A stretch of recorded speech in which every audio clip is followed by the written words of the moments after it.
Assalamualaikum warahmatullahi wabarakatuh. Innal hamdalillah nahmaduhu wa nasta'inuhu wa nastaghfiruhu wa na'udzu billahi min shururi anfusina wa sayyiati a'malina. Man yahdihillahu fala mudilla lahu wa man yudlilhu fala hadiya lahu.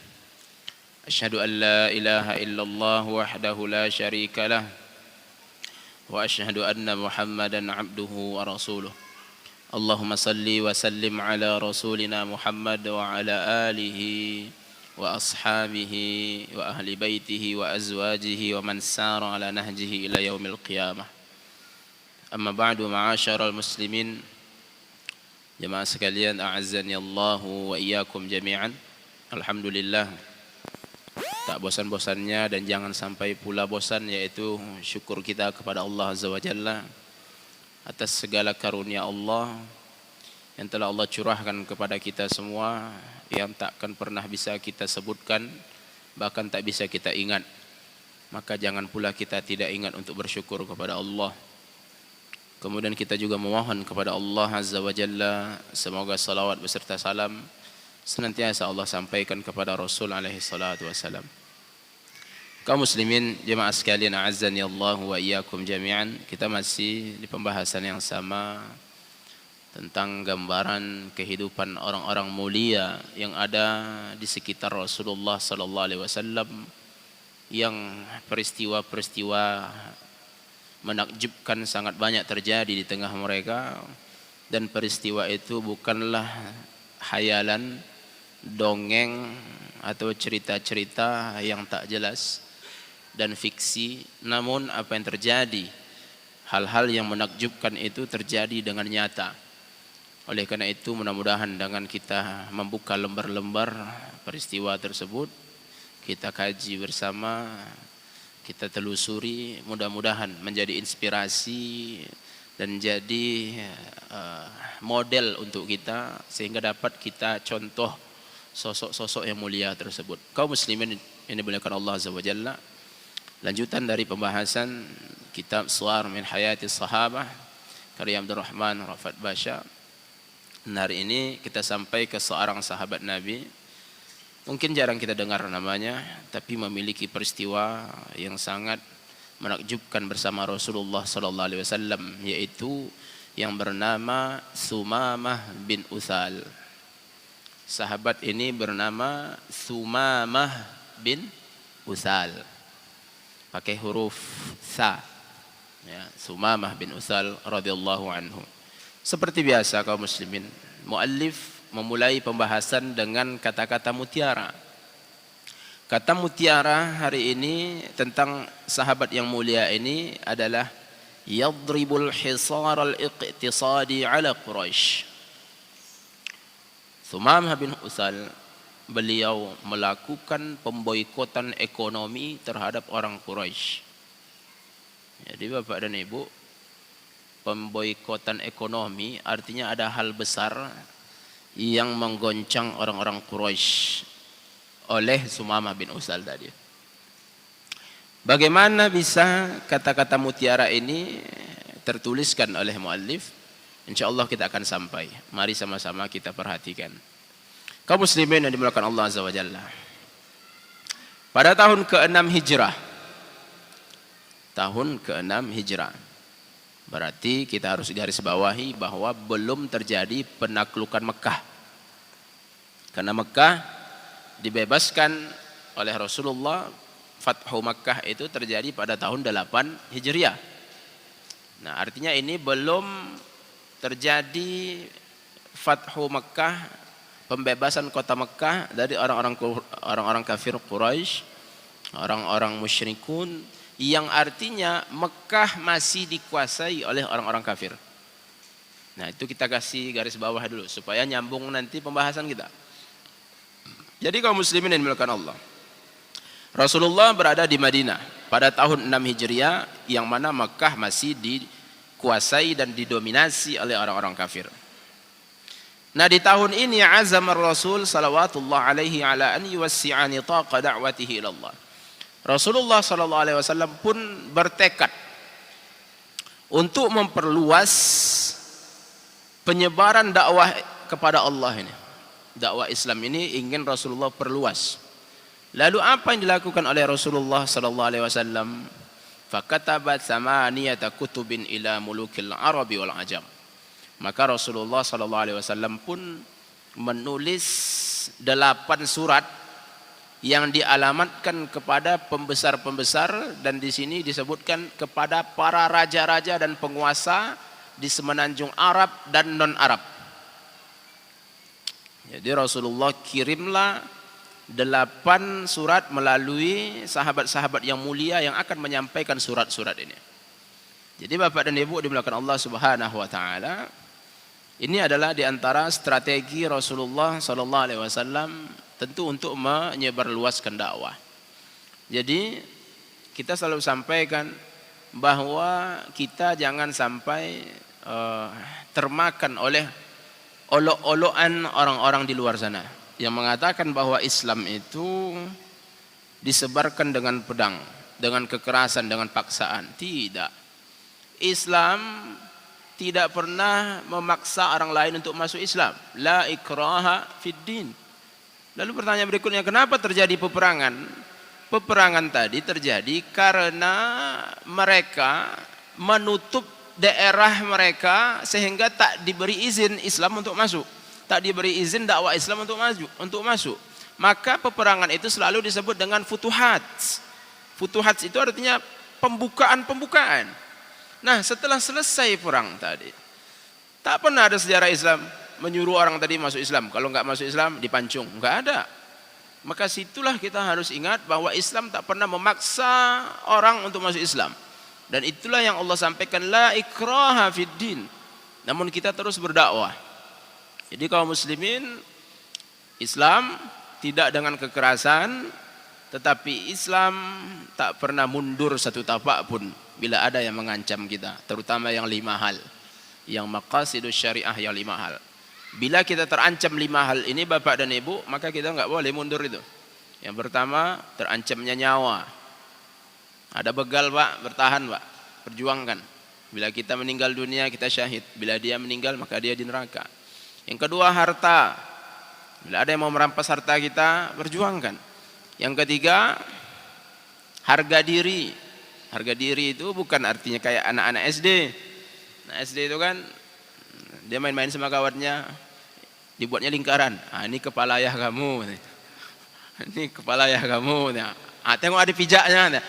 Ini harga diri, bukan itu harga dirinya. Harga diri ini masuk di sini adalah yang menyangkut dengan kemuliaan, dan ini adalah tentang wanita. Bila ada yang mau melecehkan seorang wanita, maka kita khusus kaum wanita dan kita selaku mahramnya perjuangkan sampai titik darah penghabisan. Kemudian yang keempat, keluarga, perjuangkan keluarga kita. Yang kelima adalah agama. Nah, 5 ini kita tidak boleh mundur itu. Nah, jadi Islam bukanlah agama kekerasan sebagaimana yang hari ini diiklankan dan dipromosikan oleh orang-orang di luar sana. Ini buktinya. Rasulullah SAW dalam berusaha dan upaya menyebarkan dakwah Islam ini, yaitu dengan mengirimkan surat-surat. Padahal ketika itu sudah ada Umar, sudah ada Hamzah. Hamzah sudah meninggal ya di tahun 3 Hijrah di perang Uhud. Tapi kaum muslimin dalam keadaan tangguh-tangguhnya itu.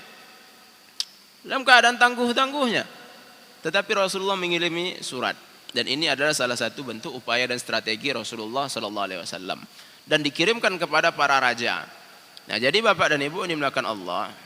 Nah, di sini juga kalau kita buka lembaran-lembaran sebelumnya, ketika Rasulullah masih di Mekah, Rasulullah juga berstrategi juga dalam berdakwah itu. Maka Rasulullah selalu, dan ini secara strategi memang benar, Rasulullah selalu berharap bahwa yang masuk Islam ini adalah pembesar-pembesar. Makanya suatu hari Rasulullah berdakwah kepada pembesar-pembesar di Mekah tadi, ketua-ketua suku.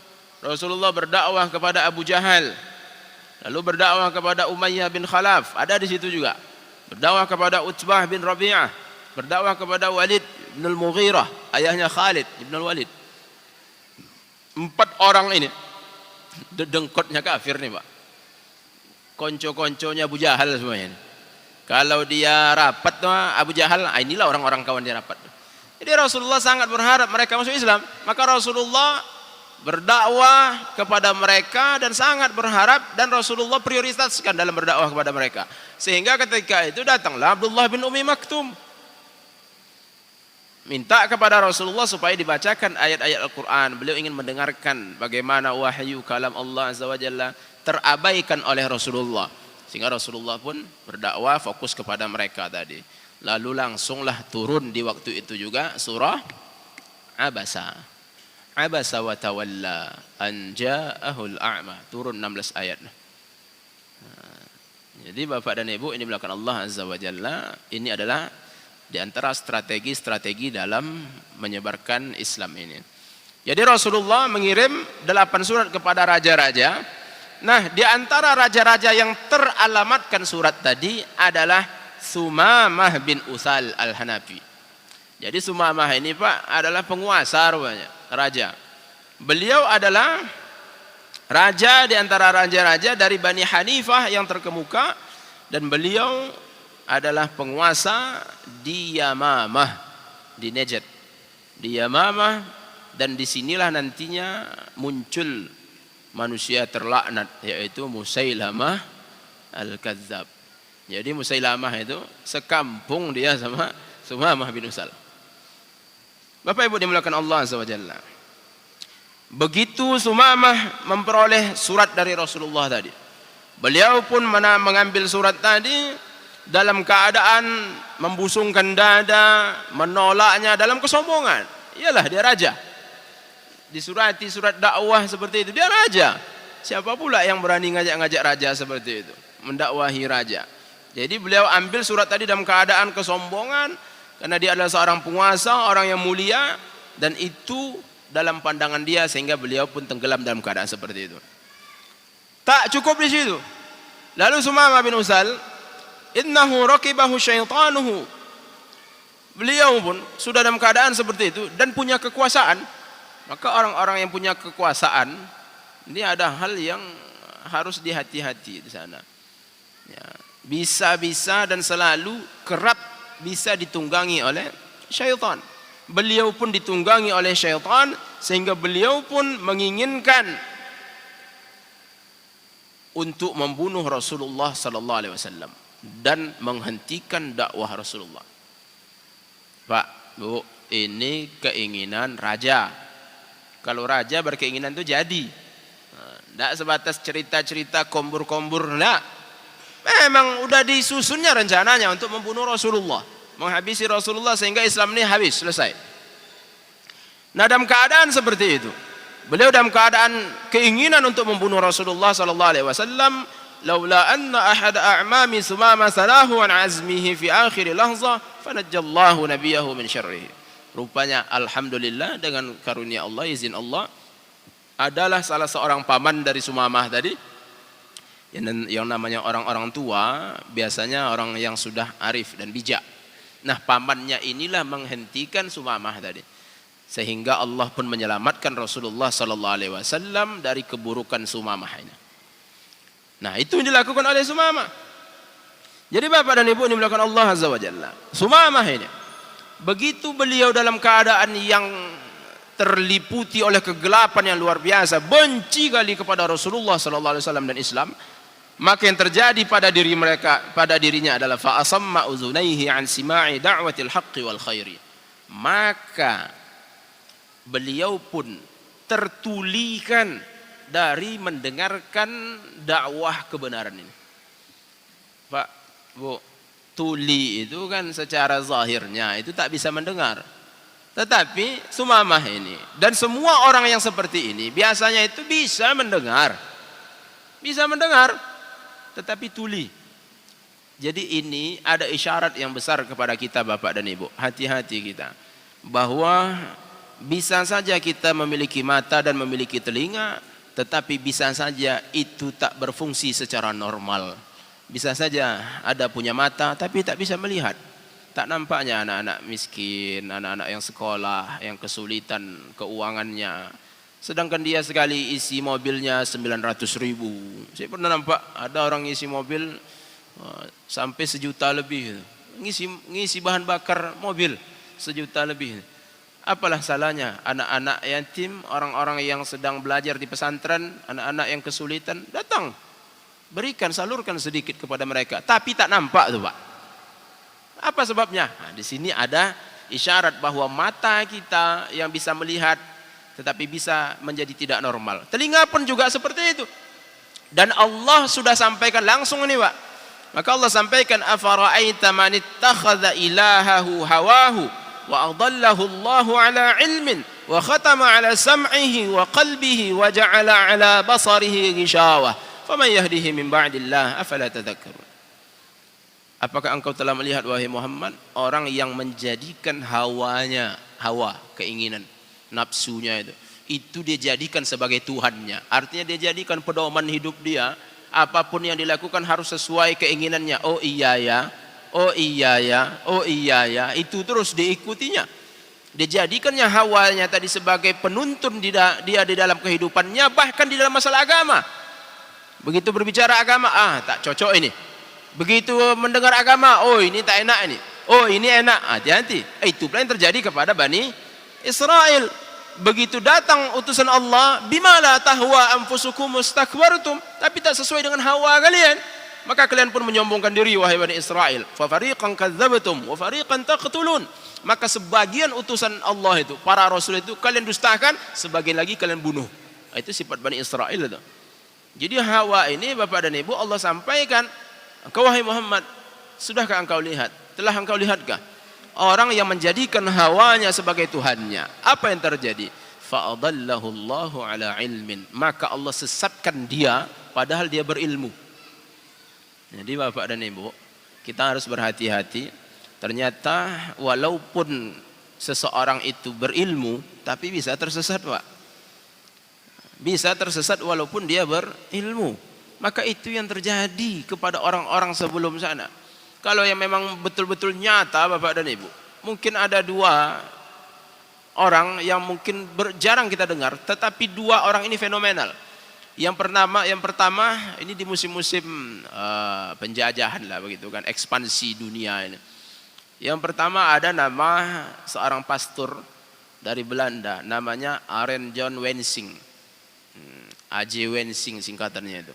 Beliau pergi belajar ke Timur Tengah, pergi dia belajar ke Saudi, belajar dia agama dan khususnya masalah hadis.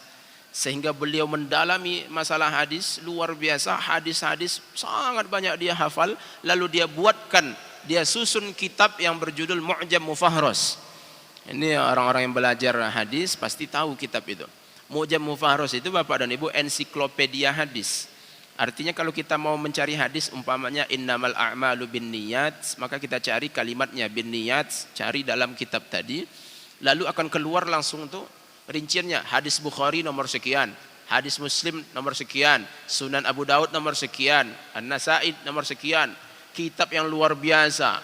Hadis kalau ingin mencari hadis melalui kitab itu, Allahu Akbar. Arend Jan Wensing. Berilmu, iyalah orang dia menguasai hadis, tetapi mati dalam keadaan kafir, tak masuk Islam. Jadi Bapak dan Ibu, satu itu. Yang kedua, kita katakan 2 ini yang mungkin jarang kita dengar. Yang kedua ini pastor juga, dari Belanda juga. Di musim penjajahan, ketika Belanda ingin menjajah khususnya daerah Sumatera, ini agak kesulitan. Kesulitan dia, karena orang-orang di Sumatera ini didominasi oleh orang-orang yang mengaji di masa-masa itu. Jadi orang-orang berilmu, banyaknya orang-orang yang condong dan suka bersemangat kepada agama. Apa yang dilakukan oleh Belanda tadi? Mereka mengirim seorang pendeta lagi. Dikirimnya enggak ke Indonesia Pak, dikirimnya lagi ke Mekah dikirimnya. Nama pendetanya tadi adalah Christian Snodgrass. Dikirimnya ke Mekah. Sampai di Mekah tak boleh masuk orang kafir. Apa yang dia lakukan? Dia ucapkan 2 kalimat syahadat. Lalu dikirimnya surat kepada ketua pastor tadi di Belanda bahwa dia mengucapkan 2 kalimat syahadat ini hanya sebatas main-main supaya dia bisa masuk ke Mekah. lalu dirubahnya namanya menjadi Abdul Ghaffar. Allahu Akbar. Sudah berubah dia namanya tadi, dia masuk ke Mekah, belajar dia ilmu agama yang luar biasa, berilmu sudah itu. Sudah dia kuasai ilmu agama ini, Al-Quran, hadis, tafsir, fikih, dia kuasainya. Berjumpa dia sama orang awak, orang Melayu di Mekah itu. Belajar dia lagi dengan orang Melayu. Ya orang kita karena dianggap saudara, diajarkanlah bagaimana bahasa Melayu, sastra Melayu, kulturnya orang Melayu. Lalu beliau tadi pun menguasai semuanya tadi. Setelah itu dia langsung pergi ke Sumatera. Datanglah dia ke Indonesia. Ini disampaikanlah ke Belanda tadi. Beginilah orang Islam itu, beginilah orang Melayu itu. Maka semenjak itulah Sumatera pun mulailah bisa diekspansi oleh Belanda, dikuasai oleh Belanda. Dan mati orang tadi dalam keadaan kafir. Bapak dan Ibu dimulakan Allah. Orang-orang berilmu pada hal ini. Ternyata itu sudah Allah isyaratkan.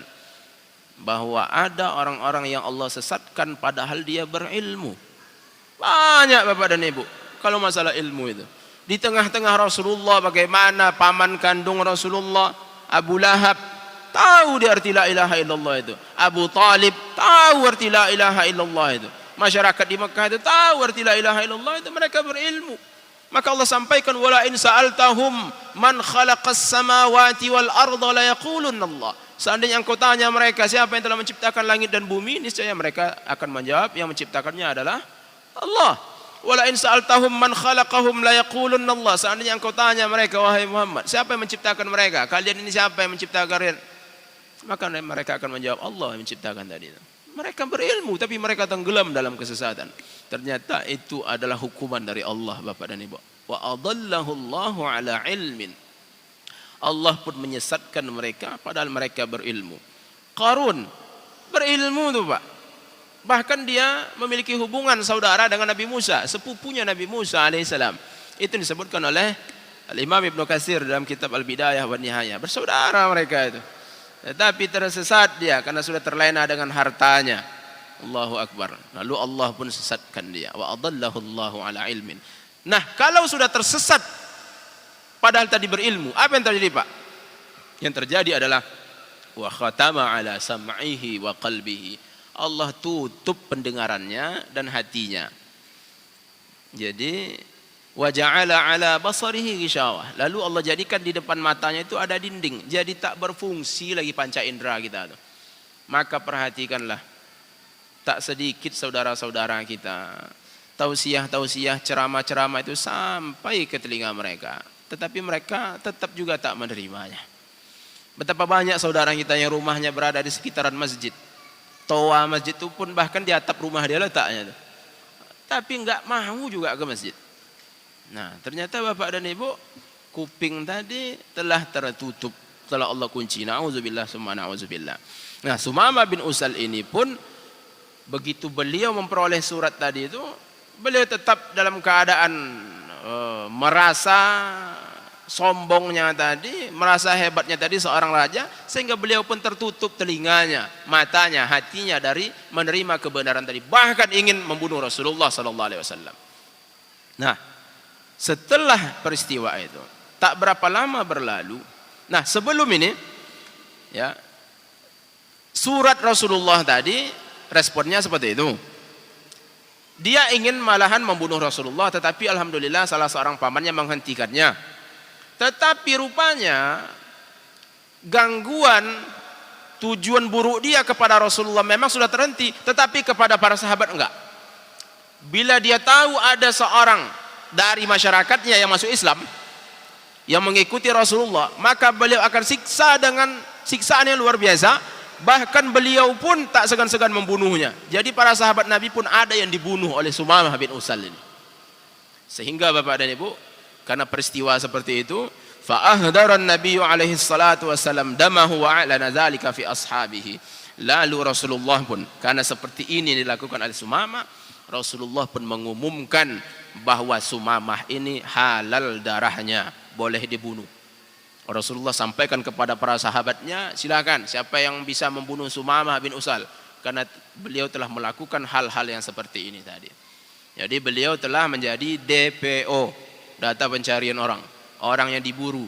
Tapi Bapak dan Ibu, nah ini peristiwanya berlanjut. Tak berapa lama setelah itu, yang namanya masyarakat ketika itu, walaupun belum semua di semenanjung Arab itu masuk Islam, tetapi masyarakat ketika itu tetap mengenal haji dan umroh. Mereka tahu haji dan umroh, tetapi telah bercampur dengan kebiasaan mereka, bahkan dengan syirik. Nah, Sumamah bin Utsal juga seperti itu. Beliau pun tak berapa lama setelah itu ingin melaksanakan umroh. Berangkatlah dia dari Najd menuju Mekah. Di dalam perjalanan tadi, maka dia melintasi perbatasan Madinah. Perbatasan Madinah. Nah, Madinah ketika itu di tahun 6 Hijriah ini didominasi oleh Rasulullah dan para sahabat. Setelah terjadi ini tahun 6 Hijriah, berarti sudah terjadi perang Badar, sudah terjadi perang Uhud, sudah terjadi perang Khandaq, perang Ahzab. Jadi otomatis Rasulullah dan para sahabat ini sudah terbentuklah sistem keamanan militer, termasuk tadi sudah tersusun pula lah bagian pengaman perbatasan supaya tidak diserang dari luar secara tiba-tiba. Nah, Sumamah bin Utsal dia lewat di perbatasan Madinah. Begitu dia lewat di perbatasan Madinah, lalu beliau tadi pun dicurigailah oleh para sahabat yang menjaga perbatasan tadi. Maka para sahabat Nabi pun mereka mencurigai bahwa dia ini adalah mata-mata. Ini mata-mata nampaknya nih. Sehingga mereka pun menangkapnya. Begitu mereka tangkap Sumamah tadi, mereka bawa ke Madinah. Sampai di Madinah, mereka ikatkan Sumamah ini di dinding Masjid Nabawi. Mereka ingat? Mereka ikat di sana. Mereka tak kenal dengan Sumamah ini. Kenapa, Pak? Karena di masa itu tidak ada spanduk dan baliho seperti sekarang. Setiap simpang banyak foto, kan? Tidak ada. Jadi mereka tak kenal. Mereka tahu Sumamah ini buron. Mereka tahu bahwa dia telah dihalalkan darahnya, tapi mereka tak tahu bagaimana orangnya. Mereka tangkap. Kalau mereka tahu dari awal ini Sumamah, ini nggak sempat dibawa ke Madinah ini. Selesai di perbatasan. Lalu mereka ikatlah di dindingnya Masjid Nabawi, menunggu sikap dari Rasulullah. Apa keputusan dari Rasulullah ini? Walamma kharaja Nabi alaihi salatu wasallam ilal masjid. Begitu Nabi keluar dari rumahnya menuju masjid, lalu di dekat masjid itu rumah Nabi kan. Jadi Nabi keluar dari rumahnya mau ke masjid, kan dekat saja jaraknya itu. Wa hamma bid-dukhuli fihi, dan Rasul ingin masuk ke dalam masjid. Ra'a Sumamah marbutan fi sariyah. Lalu Nabi pun melihat Sumamah sudah dalam keadaan terikat di dinding masjid tadi. Terikat Sumamah tadi yang diburon-buron selama ini. Lalu Rasul pun berkata, "Atadaruna man akhadhum?" Tahukah kalian siapa yang kalian tangkap ini? Yang kalian tangkap, yang kalian ikat ini, tahu kalian siapa orangnya ini? Faqalu la ya Rasulullah. Mereka pun menjawab, tidak wahai Rasulullah, enggak tahu kami siapa orang ini. Dijawab oleh Rasulullah, "Hadza Sumamah bin Utsal al-Hanafi, fa ahsinu usarahu." Ini adalah Sumamah bin Utsal al-Hanafi dari Bani Hanifah sana. Beliau, maka fa ahsinu usarahu, maka kalian berbuat baiklah terhadap tawanan ini. Perlakukanlah dia secara baik. Itu pesan Rasulullah. Lalu Rasulullah sallallahu alaihi wasallam pun pulanglah dia ke rumahnya. Pulang balik, enggak jadi ke masjid. Dan Nabi pun berkata kepada keluarganya, "Ijma'u ma kana 'indakum min ta'amin wa ba'atsu bihi ila Sumamah bin Utsal." Kalian kumpulkan makanan-makanan apa saja yang ada di rumah ini, lalu kalian antarkanlah ke Sumamah bin Utsal, antarkan sana. Lalu Rasulullah menyuruh lagi, "Amara binaqatihi an tuhlaba lahu fil ghuduwi war rawah." Lalu Rasulullah pun menyuruh para sahabat tadi, menyuruh keluarganya juga untuk memeras susu onta Rasulullah, dan agar rutin diberikan kepada Sumamah bin Utsal. Jadi pagi dan sore dikasih kepada Sumamah. Allahu Akbar. Tawanan, dikasih makanan, dikasih susu, Pak. Makan minum susu, Pak, kan? Inilah bagaimana respon Rasulullah kepada Sumamah bin Utsal. Jadi pesanan Rasulullah tadi selesai. Sampai duluan kepada Sumamah, baru Rasulullah ketemu yang kedua kalinya. Jadi sudah sampai pesanan Rasulullah tadi, barulah Rasulullah bertemu sekali lagi bersama dengan Sumamah tadi.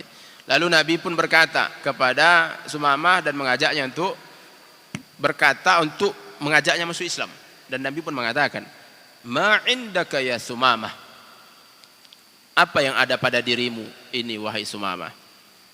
Apa yang ada pada dirimu ini wahai Sumamah? Dijawab oleh Sumamah, indi ya Muhammad khairun. Pada diriku ini ada kebaikan. Fa in taqtul zadamin. Kalau engkau membunuh, kalau engkau bunuh aku, maka engkau membunuh orang yang punya darah, darahnya berharga.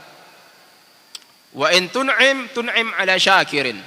Kalau engkau memberikan nikmat, engkau berbuat baik, maka engkau berbuat baik kepada orang yang pandai berterima kasih.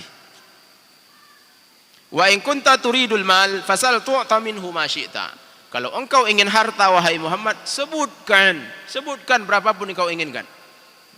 Jadi itu jawaban dari Sumamah. Nabi bertanya sangat pendek, ma indaka ya Sumamah, apa yang ada pada dirimu? Begitu Sumamah selesai menjawab tadi, rupanya Rasulullah enggak merespon. Fatarakahu Rasulullah tinggalkan. Rasulullah pun pergi ke masjid. Nah, itu yang terjadi. Di hari yang kedua, Rasulullah bertemu lagi dengan Sumamah. Lalu Rasulullah pun mengatakan yang sama juga. Ma indaka ya Sumamah. Apa yang ada pada dirimu ini wahai Sumamah? Jawabannya sama. Begitu udah dengar jawabannya, Rasulullah pun pergi. Ditinggalkan oleh Rasulullah sallallahu alaihi wasallam. Sampai yang ketiga kalinya, Rasulullah pun di waktu yang berbeda bertanya lagi pertanyaan yang sama juga. Apa yang ada pada dirimu wahai Sumamah? Dijawab oleh Sumamah jawaban yang sama. Apa yang ada pada diriku sebagaimana apa yang telah kukatakan kepada engkau wahai Muhammad. Jika engkau memberikan kenikmatan, kebaikan, maka engkau memberikan kepada orang yang pandai bersyukur. Jika engkau membunuh, maka engkau membunuh orang yang memiliki darah yang berharga. Jika engkau meminta harta, maka mintalah, sebutkan saja, niscaya akan kuberikan kepada engkau sesuai apa yang kau inginkan. Ini yang ketiga kali itu. Setelah 3 kali, Rasulullah pun menoleh kepada para sahabatnya. Faltafata Rasulullah ila ashabihi. Rasulullah pun menoleh kepada para sahabatnya dan Rasulullah pun mengatakan, atliqu Sumamah. Lepaskanlah Sumamah ini. Disuruh lepas oleh Rasulullah, Pak. Lalu para sahabat pun mereka sam'an wa ta'atan li Rasulillah. Sami'na wa ata'na. Apa yang dikatakan oleh Rasulullah itu tidak ada satu orang pun yang berani melawannya. Nah, ada alasan-alasan, langsung mereka buka ikatnya, mereka lepaskan. Lalu Sumamah pun berangkat dari Masjid Nabawi tadi, Masjid Rasulullah, dan mengarah ke Mekah, melanjutkan perjalanannya. Sampailah di ujung dari Madinah tadi, ada sebuah batang kurma di pojok Madinah tadi, dekat dengan kuburan Baqi'. Bapak dan Ibu yang sudah pernah umrah mungkin bisa terbayang. Di daerah Baqi', dekat situ ada sebatang pohon kurma di masa itu. Lalu berhenti dia di situ, Sumamah. Begitu dia berhenti, di dekat kurma tadi ada genangan air, ada air. Lalu dia pun bersuci, dia ikatkan kendaraannya tadi, tunggangannya itu dia ikatkan ke batang kurma tadi. Dia pun bersuci dengan air yang ada di sana. Fa ahsana tahurahu. Dia bersihkan badannya dengan sebaik-baiknya. Setelah itu ternyata bukan dia lanjut ke Mekah. Tsumma ada adrajahu ilal masjid. Lalu dia kembali ke Masjid Nabawi, putar balik dah. Istilah belok patah namanya, Pak. Balik lagi dia ke belakang. Nah, fama in balaghahu hatta waqafa ala mala'in minal muslimin. Jadi begitu dia sampai ke Masjid Nabawi tadi, ketika itu kaum muslimin sedang berkumpul ramai. Lagi ramai di situ bersama Rasulullah. Lalu di tengah kerumunan orang-orang tadi bersama Rasulullah, beliau pun Sumamah langsung mengatakan di tengah-tengah kerumunan tadi, asyhadu an la ilaha illallah wa asyhadu anna Muhammadan abduhu wa rasuluhu. Beliau pun masuk Islam. Jadi Bapak dan Ibu yang dimuliakan Allah, ada hal menarik di sini. Di dalam kisah ini tak diceritakan atau tidak ada terceritakan bahwa Rasulullah mengajak dia menceritakan Islam ini begini, mengajak dia masuk Islam. Tapi Rasulullah hanya bertanya, ma indaka ya Sumamah. Itu aja pertanyaan Rasulullah. apa yang ada pada dirimu wahai Sumamah. Jadi yang terucap dari mulut Rasulullah hanya itu, Pak. Tidak ada menceritakan Islam ini begini, ayat Al-Quran nggak ada dibacakan. Itu tidak tertuliskan di dalam sejarah ini. Tetapi pertanyaannya, kok bisa membuat seorang yang benci Islam tadi seperti Sumamah, kok bisa dia menjadi masuk Islam? Nah, di sini Bapak dan Ibu ada pelajaran berharga untuk kita. Bahwa di dalam dunia interaksi ini, di dalam dunia kita ini, dunia sosial ini, yang berbicara itu bukan hanya mulut, Pak, Bu. Yang berbicara itu dan orang bisa membaca dan mendengarkan. Bukan hanya dari mulut kita, tetapi dari perbuatan gerak-gerik kita pun dibaca oleh orang. Peristiwa ini Rasulullah tidak memaparkan tentang Islam, tak ada. Tetapi kok bisa dia masuk Islam? Kenapa? Karena dia membaca sesuatu yang lain. Dia mendengarkan sesuatu yang lain. Dia melihat sesuatu yang lain. Ditengoknya, oh begini Islam. Begini Rasulullah memperlakukan tawanan. Di mana-mana kalau ada tawanan itu dibantai habis-habisan itu. Bahkan dibunuh. Dia tidak. Rasulullah perlakukan dengan mulia. Jadi dia melihat sesuatu yang baru. Sehingga beliau pun masuk Islam. Nah, ini yang harus kita pahami Bapak dan Ibu. Bahwa di dalam dunia kita ini juga seperti itu. Jadi kita tak cukup kita berdakwah dengan mulut saja. Kita kadang menyampaikan bahwa ini adalah sunnah, ini adalah yang hak, ini adalah yang batil, ini tidak ada syariatnya dalam Islam, ini adalah hal yang baru, ini para ulama memilih yang begini, yang ini ditinggalkan oleh para ulama sepakat begini. Itu yang kita sampaikan, tetapi wajah kita wajah abasa wa tawalla. Ini kan banyak terjadi seperti itu. Kita sudah paham. Kita sudah belajar apa hukum tabassumuka fi wajhi akhika sadaqah. Senyumnya engkau di wajah saudaramu itu adalah sedekah. Tetapi wajah kita abasa wa tawalla. Masam wajah kita, Allahu Akbar. Lalu di dalam berbagai hal, terkadang alhamdulillah kita telah banyak di antara kita sudah hijrah alhamdulillah. Tetapi kebiasaan-kebiasaan lama masih belum bisa ditinggalkan. Seperti apa contohnya? Merokok. Nah, karena kita baru hijrah, kita berusaha dan semoga Allah mudahkan bapak-bapak yang masih dalam tahap usaha seperti itu. Tapi kita harus ingat Pak, Bu. Begitu bapak sudah ikut kajian seperti ini, bapak pula lah merokok di rumah atau depan rumah itu. Bapak pula mentraktir orang rokok itu. Rokok. Ini mancisnya. Awak pula ngasih mancisnya. Allahu Akbar. Kadang kalau acara awak namanya itu rewang namanya itu Pak. Malam mau walimah. Kadang kita pula yang membelikan kartu dominonya itu. Supaya ramai orang. Ini kartu dominonya. Kita pula yang membuatkan tehnya. Apalagi bahkan na'udzubillah orang itu minum tua pun kita diamkan saja. Padahal di depan rumah kita. Sehingga kita lupa Bapak dan Ibu bahwa kita semua memiliki tulisan di kening kita. Ada merek di kening kita. Kita nggak nampak tapi orang lain nampak. Begitu kita merokok, begitu kita korupsi, begitu kita berbuat kesalahan-kesalahan orang nampak. Ini jamaah masjid Imam Syafi'i. Pergi kita nanti masuk kita di tempat diskotik, nampaknya langsung, ini orang berjenggot. Nampak nanti kita bagaimana, bahkan di kedai-kedai yang ada unsur-unsur haram di sana itu. Nampak sama orang tuh, ini yang celana cingkrang, ini yang pakai jubah. Jadi tercoreng semua tadi Bapak dan Ibu. Jadi di sini ada isyarat yang luar biasa dari peristiwa Sumamah bin Utsal bersama Rasulullah ini. Artinya orang bisa melihat dan mendengar sesuatu yang tidak kita sampaikan. Jadi jangan hanya kita berfokus kepada bahasa kita, ucapan kita, apa yang kita sampaikan. Ternyata apa yang ada pada tubuh kita ini pun bisa dibaca oleh orang. Ayo kita bersedekah, infak, begini begitu. Tapi tak pernah nampak dia menjulurkan tangannya. Allahu Akbar. Tapi kadang-kadang ada pula orang yang suka berinfak secara sembunyi-sembunyi. Tiba-tiba di bawah sajadah masjid tu ketemu amplop isinya 5 juta. Tulis itu hamba Allah, kan? Diumumkan hamba Allah. Alhamdulillah ada infak hamba Allah 5 juta. Itu saya kemarin tuh. Jangan disebut lagi, Pak. Awak sudah sembunyi-sembunyi hamba Allah disebut pula lagi kita itu.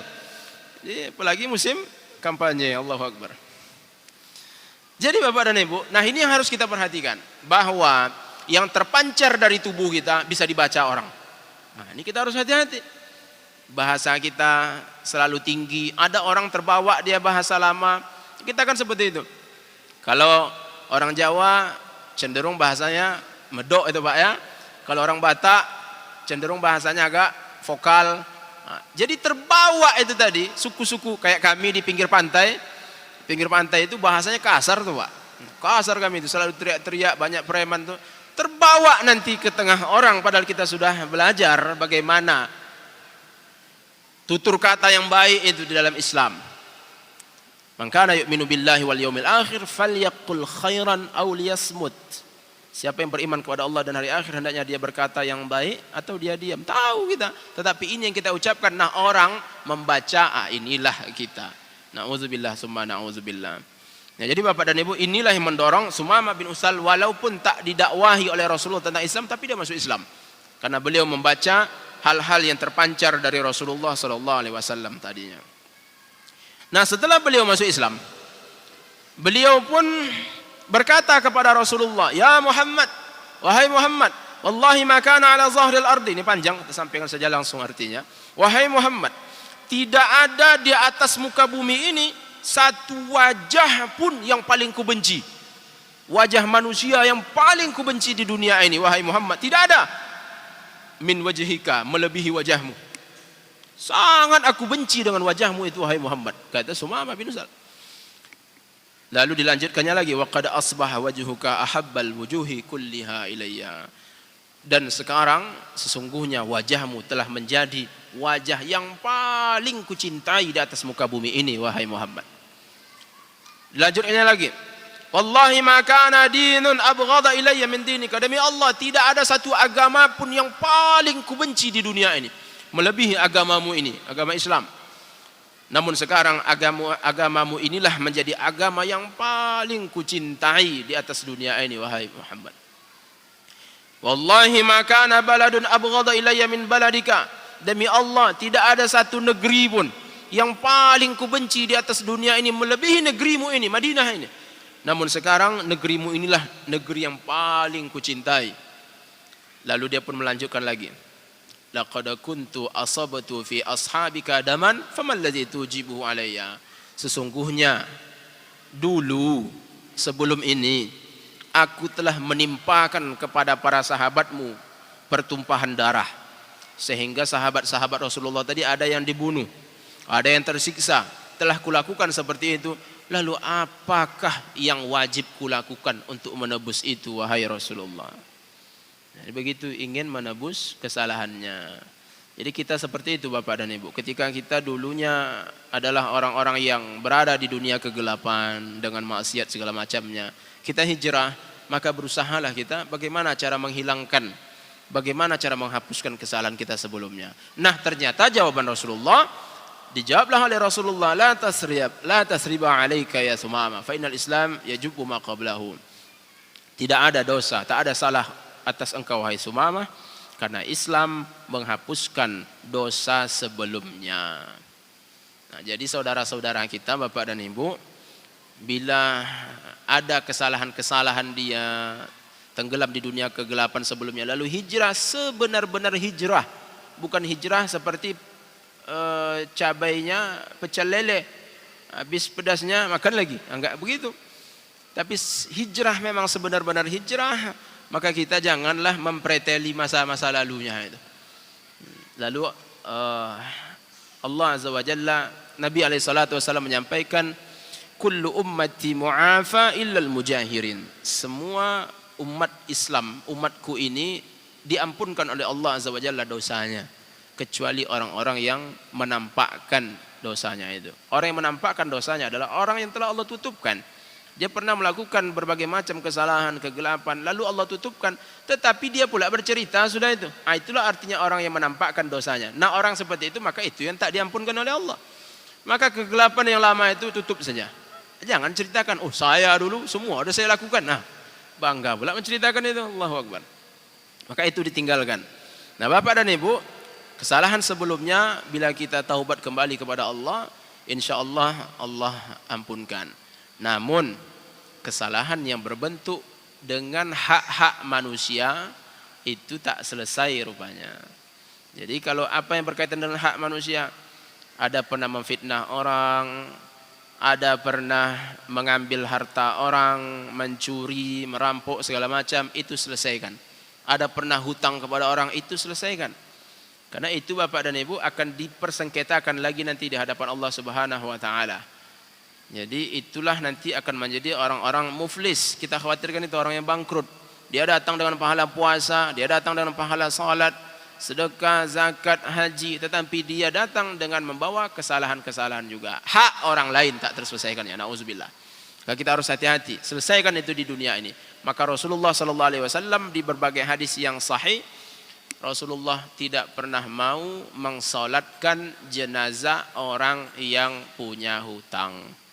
Setiap kali Rasulullah mau solat jenazah tuh Pak, Bu, pasti Rasulullah tanya itu, hal alaihi dainun, apakah dia masih ada hutang? Kalau keluarga jawab iya masih ada wahai Rasulullah, Rasulullah pun mengatakan sallu ala akhikum, silakan kalian solatkan saudara kalian. Enggak mau Rasulullah menyolatkan orang berhutang. Maka hati-hati kita yang berhutang, selesaikan itu. Walaupun kita sudah taubat, kita sudah hijrah, udah aman Ustaz, jangan, hutang ini selesaikan. Nah itu yang diinginkan oleh Sumamah. Tetapi Rasulullah memberikan kabar gembira bahwa Allah menghapuskan Islam, menghapuskan dosa sebelumnya. Lalu Rasulullah pun memberikan kabar gembira kepada Sumamah yang Allah janjikan. Cerahlah wajah Sumamah bin Usal. Nah, beliau pun berbahagia. Lalu terakhir beliau pun berkata kepada Rasulullah, wahai Rasulullah, demi Allah, la usibanna minal musyrikin at'afa ma asabtu min ashabika. Demi Allah, wahai Rasulullah, akan kutimpakan kepada orang-orang musyrik, orang-orang yang mensekutukan Allah, akan kutimpakan berlipat-lipat dari yang pernah kutimpakan kepada sahabatmu dulu. Dulu sahabatmu yang Islam kutimpakan hal-hal mengerikan, nanti akan kutimpakan berlipat ganda kepada orang yang kafir kepada Allah. Itu disampaikan oleh Sumamah. Lalu dia pun mengatakan, wahai Rasulullah, sesungguhnya tujuanku adalah untuk umrah. Bagaimanakah petunjuk engkau wahai Rasulullah? Dijawab oleh Rasulullah, lanjutkan, tunaikan umrahmu, laksanakan, namun sesuai dengan syariat Allah Azza wa Jalla. Kita jeda sejenak mendengarkan adzan salat Isya. Hadza wa sallallahu ala Muhammad. Fadhal. Bismillah. Alhamdulillah wassalatu wassalamu ala Rasulillah ma ba'du.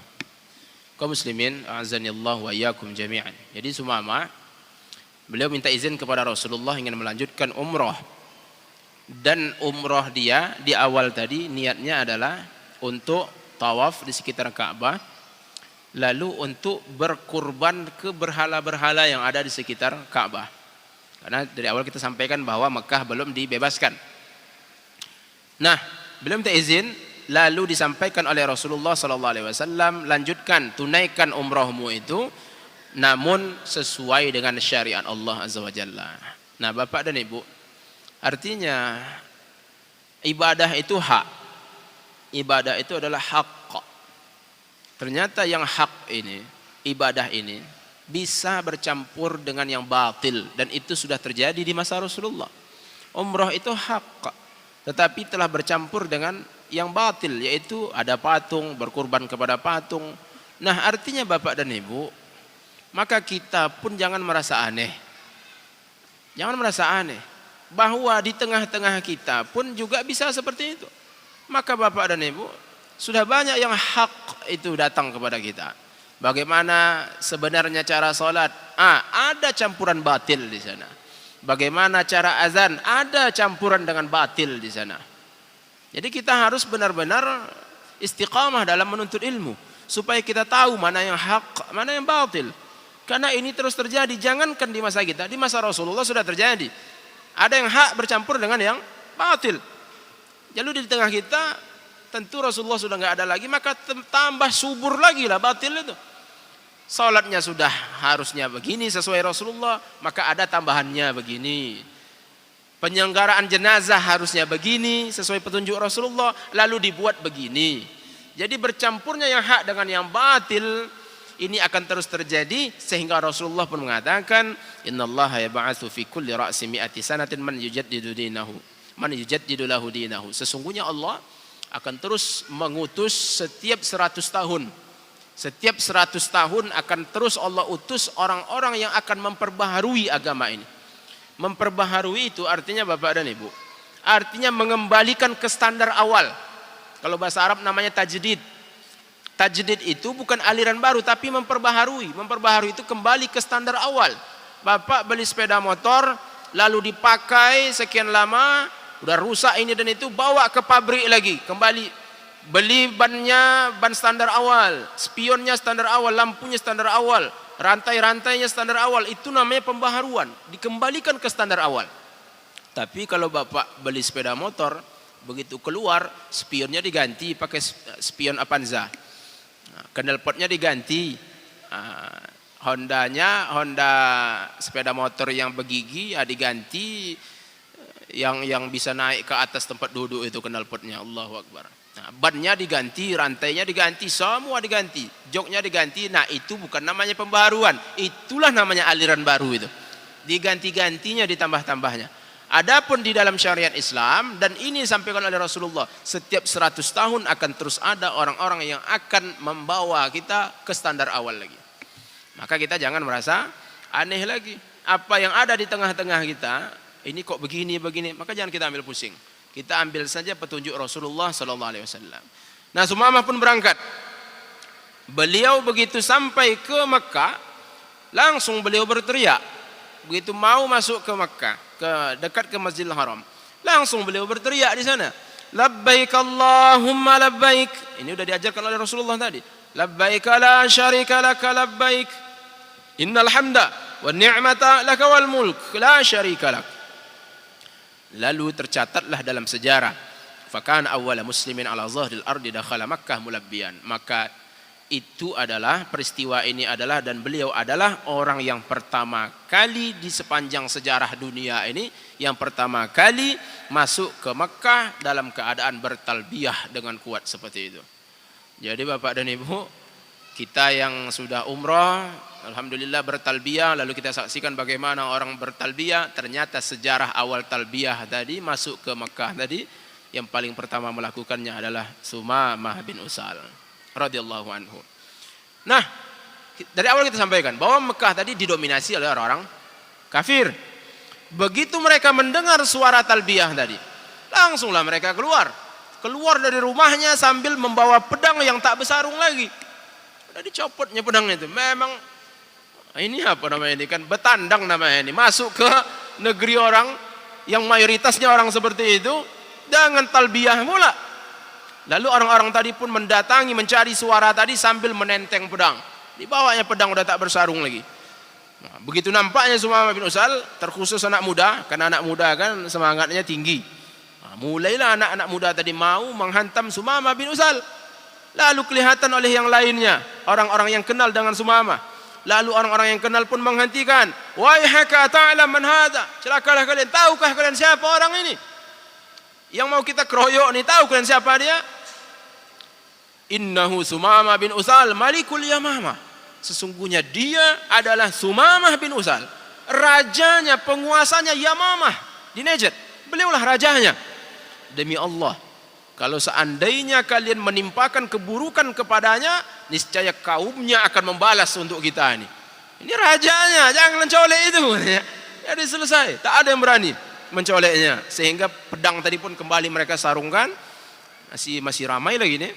Lalu ada yang bertanya, asabauta wa tarakta dinaka wa dina abaika. Apakah engkau sudah masuk aliran baru wahai Sumamah? Apakah engkau sudah meninggalkan keyakinan nenek moyangmu? Dijawab oleh Sumamah, aku tidak membuat aliran baru, tetapi aku mengikuti sebaik-baik agama. Aku mengikuti agama Muhammad. Disampaikan oleh Sumamah. Sudah macam itu Pak. Nah, ini kan di awal kita sampaikan, dia raja. Yang namanya raja berani, itu kan raja. Sudah dijawabnya macam itu, disampaikannya lagi. Uqsimu bi rabbi hadzal bait. Aku bersumpah demi Tuhannya Ka'bah ini. Aku bersumpah demi Tuhannya Ka'bah ini. Innahu la yasilu ilaikum ba'da 'audati ila al-yamamah hubbatun min qamhiha aw syai'un min khairatiha hatta tattabi'u Muhammadan an akhirikum. Aku bersumpah demi Tuhannya Ka'bah ini, tidak akan, apabila aku pulang nanti ke Yamamah, ke tempatku, tidak akan lagi sampai satu butir gandum pun ke kalian lagi. Tak sampai lagi, tidak akan kami kirim lagi, sebutir gandum pun tak akan kami kirim lagi. Dan kemudian bahan-bahan pokok lainnya, makanan pokok lain tidak akan kami kirimkan ke kalian lagi sampai kalian mau mengikuti Muhammad sallallahu alaihi wasallam. Ini raja, Pak. Itu tuh enaknya kan? Ini yang dicita-citakan oleh Rasulullah tadi. Bila seorang yang besar masuk Islam, inilah efeknya. Tapi mereka orang-orang musyrikin tak mau masuk Islam.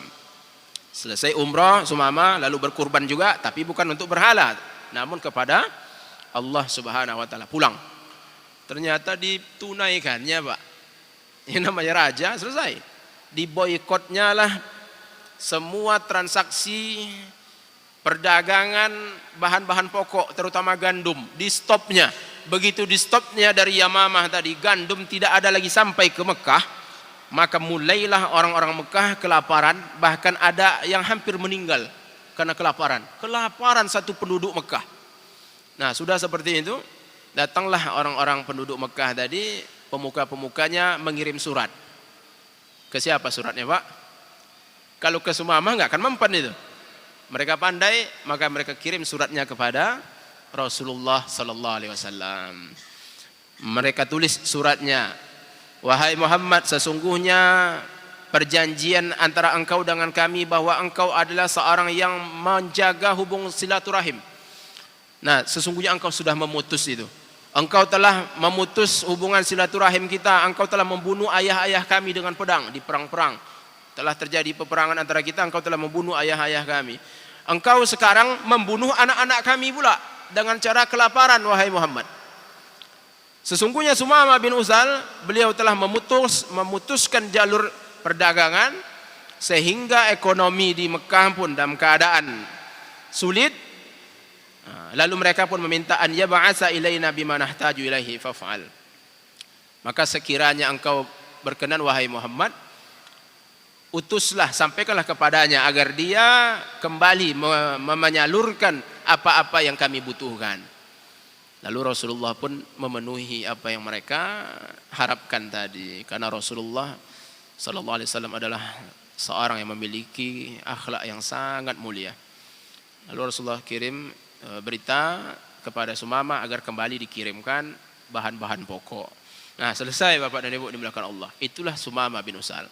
Tetapi ternyata begitu Sumamah bin Utsal, setelah apa yang terjadi antara beliau tadi dengan Rasulullah, kemudian peran beliau yang sangat besar sampai bergoncang Mekah, perekonomian Mekah gara-gara Islamnya dia tadi.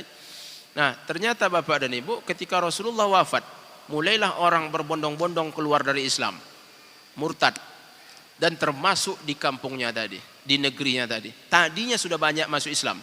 Begitu beliau masuk Islam, beliau umumkan Islam kepada masyarakatnya, memang banyak, luar biasa banyak masuk Islam mengikuti dia. Tetapi rupanya begitu Rasulullah wafat, kembali ke sisi Allah, orang-orang pun berbondong-bondong murtad, termasuk dari negerinya sendiri pun banyak yang murtad.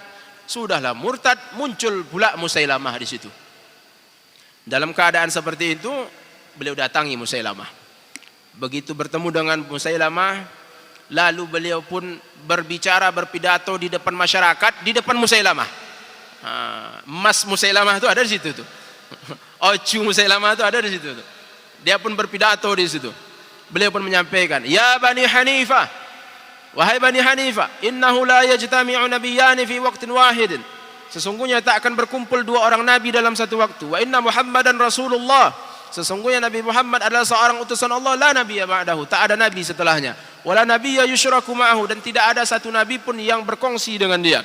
Lalu beliau pun membaca, Hamim, tanzilul kitabi minallahil azizil alim, ghafiriz dzambi wa qabilit taubi syadidil iqabi dzit taul, la ilaha illahu ilaihil masir. Dibacanya awal surah Ghafir. Awal surah Ghafir dibacanya dalam pidatonya tadi, lalu dilanjutkannya tadi. Lalu dia lanjut berpidato. Aina kalamullah hadza min qauli Musailamah. Coba kalian bandingkan kalam Allah yang tadi yang sudah dibaca itu dengan kalamnya Musailamah. Wahyu versi Musailamah. Ini wahyu dari Allah yang telah Rasulullah sampaikan. Sekarang wahyu versi Musailamah. Apa tuh dibacanya? Ya difda' niqima tanaqin lasyaraba tamna'in walal ma'atu kaddirin. Wahai kodok. Kodok Pak. Ini wahai kodok katanya. Dalam Al-Quran itu enggak ada Allah berbicara kepada yang lain-lain itu. Hanya kepada manusia. Ya ayyuhalladzina amanu, ya ayyuhan nas. Kan itu. Ini dia Musailamah agak sakti dikit dia kan. Ya kodok katanya, Allahu Akbar. Berani dia mengakui, mengklaim bahwa itu adalah wahyu. Allahu Akbar. Nah, ini adalah hal yang sangat mengerikan. Na'udzubillah summa na'udzubillah. Beliau mengatakan itu wahyu tadi. Ya difda' wahai qada niqima tanaqin. Jernihkanlah apa yang engkau jernihkan. La syaraba tamna'in. Tidak ada minuman yang engkau halangi, walal ma'atu kaddirin, tidak ada air yang engkau keruhkan. Apa kandungannya itu? Maka Bapak dan Ibu, sebelum Musailamah membuat wahyu, membuat ayat versi dia tadi, sesungguhnya Allah sudah menantang seluruh orang kafir itu. Apa kata Allah? Wa in kuntum fi raibim mimma nazzalna ala 'abdina fa'tu bi suratin min mislih.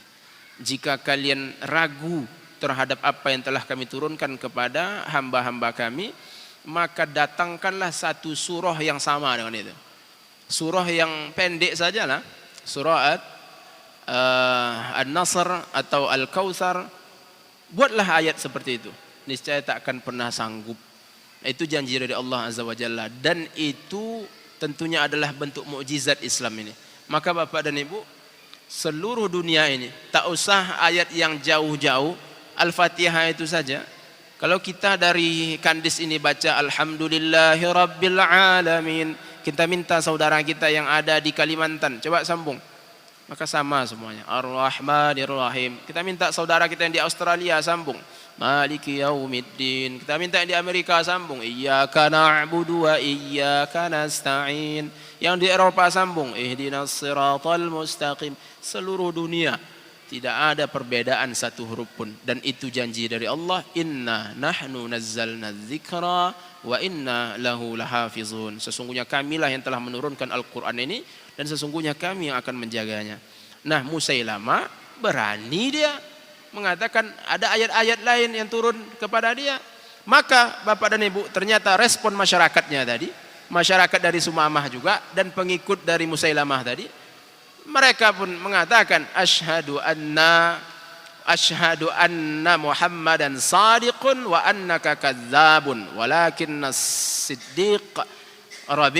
walakinnal kadzdzab Rabi' habbu ilaina minas siddiq Rabi'. Sesungguhnya kami bersaksi bahwasanya Muhammad adalah benar dan engkau wahai Musailamah adalah pendusta. Itu syahadatnya, Pak. Kami bersaksi bahwasanya Muhammad adalah benar dan engkau adalah pendusta wahai Musailamah. Namun pendusta dari suku kita jauh kami sukai dan senangi dibandingkan yang benar tapi bukan dari suku kita tadi. Fanatik, asabiyah, kesukuan. Inilah yang membuat pengikutnya bertahan kepada Musailamah al-Kadzdzab. Bapak dan Ibu dimuliakan Allah Azza wa Jalla. Lalu beliau pun radhiyallahu anhu, Sumamah bin Utsal, tak juga bertahan lama. Setelah perang murtad melawan orang-orang murtad ini, beliau pun ikut serta dalam perang melawan Musailamah tadi. Ketika dalam perjalanannya pulang, beliau pun terbunuh di sana, tepatnya pada tahun 12 Hijriah. Beliau pun syahid, meninggal dunia, Sumamah bin Utsal radhiyallahu anhu.